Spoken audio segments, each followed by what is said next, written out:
তো বন্ধুরা আজকে লেগ ওয়ার্কআউট করছি, দেখতে পাচ্ছ ব্যাক থাই, এটাকে বলে ব্যাক থাই। দেখছো ব্যাক থাইয়ের স্কোয়াডটাও আলাদা। তো আজকে ব্যাক থাই মারছি। একটা জিনিস মাথার কথা, যে লেগ স্ট্রং থাকলে এবং লেগ মোটা থাকলে আপার বডি এমনিই তৈরি হবে। তো লেগ সবসময় মারা উচিত, লেগ ডে কোনো সময় স্কিপ করবে না। তো দেখতে পাচ্ছ ব্যাক থাই মারছি আজকে, স্কোয়াডটাও আলাদা মারছি, দেখতে পাচ্ছ তোমরা।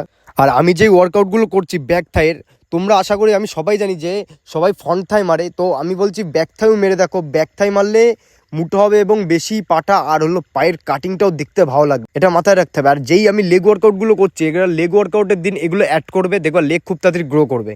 আর লেগ ওয়ার্কআউট করার একটা আলাদাই মজা, যে করে সেই জানে। ভয় পেলে হবে না, ভয়কে সবসময় জয় করতে হবে, এটা মাথায় রাখতে হবে।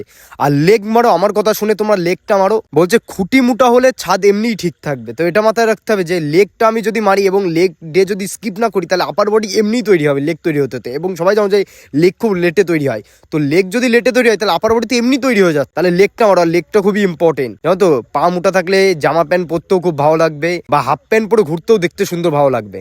আর একটা কথা বলি, আমি যখন ফার্স্ট লেগ ওয়ার্কআউট করি, আমি তখন শুধু ব্যাক থাই মারতাম, ফ্রন্ট আমি মারতাম না। আমি ব্যাক থাই মারতাম এবং ব্যাক থাই মেরে মেরে আমি লেগটা ওইরকম মোটা করেছিলাম এবং ওই রকম কাটিংয়ে এনেছিলাম। তারপরে যখন কম্পিটিশান আসে তখন থেকে আমি ফ্রন্ট থাই মারা শুরু করলাম, এবং তারপরে আমার কাটিং শুরু হলো এবং দেখতেও ভালো হলো, কেন আমার ব্যাকই তো মোটা ছিল আগের থেকেই।